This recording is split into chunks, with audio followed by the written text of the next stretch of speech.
Hey guys, Sri Lanka, Sammi and Supik. I'm back, baby. Oh, what a crazy Saturday. Look at this. It is cloudy and hot and rainy. It has been raining for 2 days, and we are going to talk to you today about some of the recruiter horror stories that I got for you. I was following this subreddit about quiet quitting, all this stuff about people not wanting to work or people working and not being able to work, etc., etc., etc. So I am going to tell you a story today about how I deal with recruiters and the BS that they give you as a remote worker. Join me, why don't you?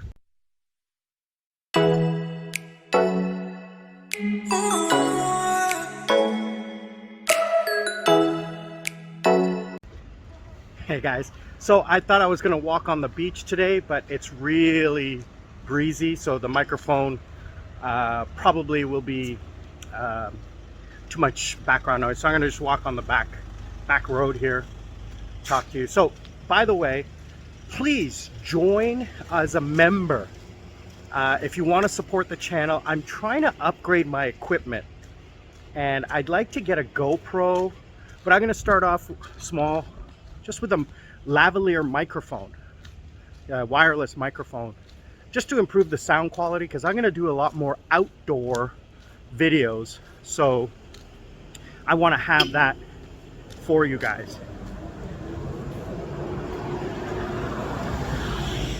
So number one thing what I want to talk to you about today is some of the stories I've read online about recruiters and job hunting and the craziness that is the work world right now. So just so you guys know, I am a remote worker. I have a Korean permanent residence visa. Now there's a long story about visas and working conditions in, it's starting to rain, working conditions in Korea. So I just found some shelter here. So basically, in Korea, if you work as a teacher, your visa is connected to your employer. So your employer technically owns you. So there's a lot of rampant abuse of that power. Now, the problem is, it's immigration law, not labor law. There are labor laws to protect people, but the problem is, being in a foreign country, you don't know the language, the laws, the rules, or the bureaucracy. And immigration doesn't care about labor law.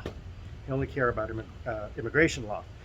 And to try to navigate the bureaucracy just causes problems. So people give up and go back home, because these are young people, like in their early 20s or 30s. Now, I'm not saying everybody, I'm just saying that this is what I have seen. I've lived in Korea for 14 years. I've heard all the horror stories, I've seen them. I've never personally experienced them because I've never been an e-visa. An e-visa is a teacher's visa. I'm a permanent resident. I can do any job I want anywhere, and I've done that. So I'm protected under Korean law, not immigration law. So there's the difference. Number two, I I'm not a full-time employee. I'm a part-time employee. I work when I want, how I want. So that's the other thing. A lot of these people are full-time employees. I don't need to work. I want to work to the way I want. Hi. How's everybody today? Good? Good. How about you? Always the best. I'm in the Philippines. Yeah. So, see how friendly everyone is? It's just, it's the best here. It's the best. So, what was I saying? Yeah. So when I work part-time. I pick and choose what I want to work, when I want to work, if I want to work. So I'm in a little different position than most other people who rely, who have bills to pay, etc., etc. I'm working to save money. I don't have any bills to pay.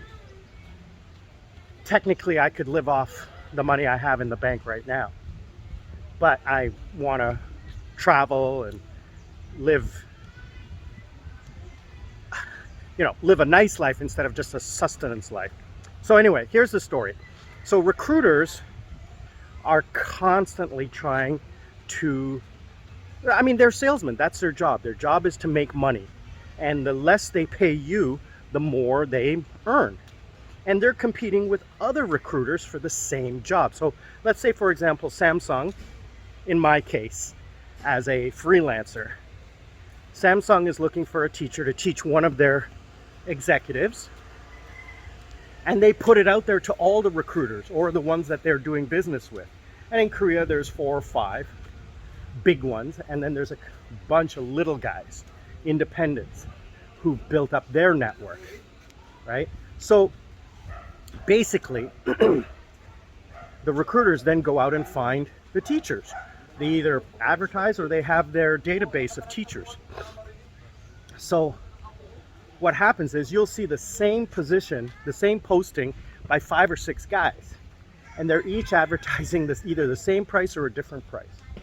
Now, one of the things that I've seen is that the pay rates have stayed the same for the last 10 years. Full-time teachers are 2.1 million, about 2,000 US dollars, and the pay rate for hourly is online 30 to 40,000 won, so about 25 to 30 dollars. It hasn't changed. I have seen postings recently for online teachers for as little as 15,000 won per hour. That is ridiculous. Just impossible. That's desperation right there. You're not going to get native teachers like me. So what has happened with me is I have developed, number 1, a network, number 2, a reputation. To be able to, afford higher rates. So this is what happened to me recently. So I get an interview. I get a job posting. There's an interview. No, there's a job posting. Send your resume. Now, I have a resume that I've been using for 14 years. And I update it every time I get a new job. I just update it. It is complete. It is what recruiters are looking for. So they're building a new resort here. They've torn down all the old houses and they're building a new resort here. So I guess they're building the the construction place. And I think a couple of weeks ago I showed you guys over here the beach that's going to be used for this resort. So this is the edge of the island. Anyway, side story. So anyway, I get a email. I send them the email. I send them my resume, which is complete. I send them my photo and a short 25-second video of me. This is the standard one I sent. So they send me back, oh, thank you for, and in their posting they said only those shortlisted will get a call. So I get the email back. Could you please fill out this application? Now, they haven't even asked for an interview yet. And I'm like, I look at the application and it is 2 pages long with the identical information that I have in my resume. Now, they've also asked for the resume. So I'm like, I'm sorry, but my time is valuable. I'm not going to fill out the application until after. I'll be happy to fill out the application after I get an interview. Okay, all of the information is available on my resume. If you're not, if you don't want to read the resume, then why did you ask for the resume? So they sent back, well, it's a company policy. So, well, it's my policy that you pay me for my time. If I'm filling out an application, you're going to pay me for it. I said, well, we don't do that. I said, well, then you're not going to get an interview with me because I'm not interested in filling out your application. You give me an interview and then we go to the next step. Okay, then I'll fill out an application, but I'm not giving you private information that's readily available on my resume. They wanted details about my education, about the days and times I worked, and contact numbers and names. And they're just building a database. That's all they're doing. So I said no. They never followed up. Couldn't care less. And here's the beautiful thing. If I don't like a job, I quit. I can get another one tomorrow. I can fill my time very, very easily. I love the cats here. They're so cute. So then, that was one company. Another one was advertising jobs. And they were the ones advertising $15,000 for an hour. That's like $10, $11 an hour. Maybe 12. That's what, like, you know, those Chinese companies, VIP kids and stuff, offer. So anyway, they had been posting a whole bunch of jobs. These are all on Craigslist. They had been posting a whole bunch of jobs for a while. And then they posted one that says negotiable, willing to negotiate.